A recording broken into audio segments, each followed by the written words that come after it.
आज एक माँ यहाँ आई जिन्हें बेटी लेकर के आई है। मैया कहाँ से आई हो मेरी माँ? ग्वालियर जिला बिलगुआ।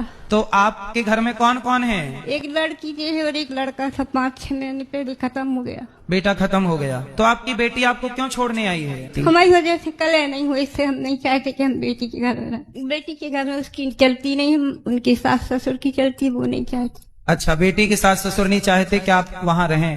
हम भी नहीं चाहते, वो भी नहीं चाहते। आप बेटी से बात करो। क्या नाम है आपका? सोनाली। ये आपकी माँ है? हाँ, तो इनको आप क्यों छोड़ने आई हैं? क्योंकि मैं नहीं रख पाऊंगी इनको। मेरे भी बच्चे छोटे छोटे हैं, अभी तो इतनी सही हालत इनकी ऐसी, आगे भी और कौन करेगा इनकी। मेरी ही सास बुजुर्ग है। तो आप अपनी सास की भी सेवा कर लो, अपनी माँ की भी। नहीं कर पाऊंगी साहब। गुरुजी मेरी अभी बच्ची छोटी है, एक बच्ची और अभी 5 साल की है। ये कौन है आपके? हस्बैंड है जी। पति। बात करो। क्या नाम है आपका? पंकज। क्या देखो मैया कितनी बूढ़ी हैं, इतनी वृद्ध माँ है। 3 बेटे हैं माँ के। 3 बेटों के होने पर भी मैया को यहाँ आना पड़ा। मैया कहाँ से आई हो मेरी माँ? इंदौर से। इंदौर। कौन कौन है आपके घर में? बेटा है, कितने बेटे हैं? 3 है। तो 3 बेटे हैं आपके और सेवा नहीं कर रहे हैं आपकी? नहीं कर रहे। क्यों? क्या अब ये तो वही जाने, उनकी मन की। शादी हो गई तीनों की? शादी करा दी सबकी। तीनों का ब्याह हो गया, बच्चे हैं तीनों के? सबके बच्चा है सभी है। पर अब मेरी बारी आ गई तो मेरे को नहीं रख रहे। धाड़ में जा, भाड़ में जा, कहीं भी जा। ठीक है। बेटा ऐसा बोलता कि भाड़ में जाओ? वो नाते नाती। तो नाती ऐसा बोलता है पोता, तो बेटा रोकता नहीं है? नहीं रोकता। मतलब मैया के बेटे का बेटा पोता बोलता है कि तुम भाड़ में जाओ, जाओ जहाँ जाना है जाओ। हाथ पकड़ के जिसके यहाँ जाओ उसके यहाँ, तो कोई रखने के तैयार नहीं होते। मैं क्या करूँ? फिर मैं टपरी में रहने लग गई। सगी बेटी है ये? नहीं। मुंह बोली। मेरी 2 शादी हुई, पर दोनों आधे है। दोनों पतियों का त्याग मैंने खुद करा। जो पहला पति था मेरा, ये चोर था।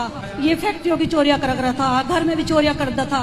चलो मैं सहन करती रही। उसके बाद उसने मेरी छोटी गुड़िया बेच दी थी हिमाचल में। तो वहाँ से दिल खराब हो गया गुरुजी, मैंने वहाँ से तलाक दे दिया था। फिर जो पहले हस्बैंड थे मेरे, उनसे मुझे 3 लड़कियां थी। पापा ने कह दिया भी अकेली आ जा, हम तेरी शादी कर देंगे, बच्चे लेके हमारे पास ना आइयो। तो मैं किराए पे रह के मैंने फैक्ट्री वगैरह में काम करा। चलो मैंने अपने बच्चे पाले। बच्चे साथ में रही? बच्चे साथ में है मेरे। उसके बाद मैंने जब रिश्तेदार कुछ बाहर के नहीं टिकन देते और कुछ घर के हो जावे ऐसे ही, लेकिन मैंने मेरी शर्त थी भाई मैं शादी जब करूंगी जब मेरी तीनों लड़कियां मेरे साथ जागी। बिल्कुल। गुरुजी उस टाइम मेरी उम्र 25-26 साल की थी और जो मेरे पति थे उनकी उम्र 55 साल की थी। जब मैं वहाँ पे गई तो वहाँ पे कुछ नहीं था उनके पास। तो मैंने इंक्वायरी करी, उसकी इंक्वायरी में 16 लाख कर्जा निकला। उसके बाद मैंने जैसे तैसे भी करा, मेडिकल लाइन में भी नौकरी करी मैंने, और फैक्ट्री में नहीं मैंने करी, मैंने अपना ही। आपने लव मैरिज की थी? हाँ जी। तो पति कहाँ गए? वो अपने गांव में दूसरी जनानी के पास रहते हैं, उसकी बात मानते हैं, मेरी अब नहीं मानते। तो आपने क्यों शादीशुदा आदमी से प्यार किया? मेरे से यही गलती हो गई गुरुजी। बच्चे हैं? ये सामने बैठे हैं, कुड़ी मुंडे हैं, बच्चा भी नहीं मानता मेरी बात।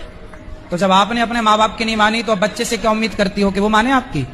और करी भी तो उससे करी जिसकी ऑलरेडी शादी थी। 3 बेटे हैं उसके। फिर लोगों को तो केवल शोषण करना अच्छा लगता है। आप जैसी लड़कियां ना जाने कितनी उसने सेट करी होगी, कितनों के साथ रहा होगा, उसने तो अपनी मौज करी चला गया। और आप लोगों को जो प्यार का भूत चढ़ जाता है ना कि हमारा वाला ऐसा नहीं होगा, तुम्हारी वाला वैसा निकला। मैं बहुत दुखी हूँ गुरुजी, अब बोलो क्या अब तो करूं? ये तुम्हारे पाँव में कुल्हाड़ी मारी हो तो कर्म दंड भोगना पड़ता है बेटा। ये कर्म भूमि है, जैसी करनी वैसी भरनी, आज किया कल पाएगा। चढ़ता सूरज धीरे धीरे ढलता है, ढल जाएगा। अब तुम्हारा भी सूरज ढल रहा है तो तुम रो रही हो। जब तुम्हारी जवानी थी, जब तुमने ना माँ की सुनी, ना बाप की सुनी, ना समाज की सुनी, अब तो ढलता सूरज, तब तो रोगी।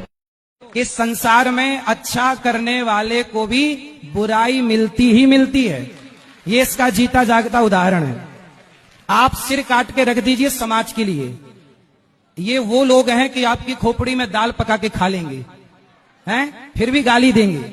ये वो समाज के लोग हैं जहां अच्छाई कितनी भी कर लो पर मिलनी क्या है? सिर्फ बुराई। ऐसे लोग ही समाज में कुछ अच्छा करने चलो तो उसका मनोबल बढ़ाने की बजाय पांव पकड़कर खींचते हैं।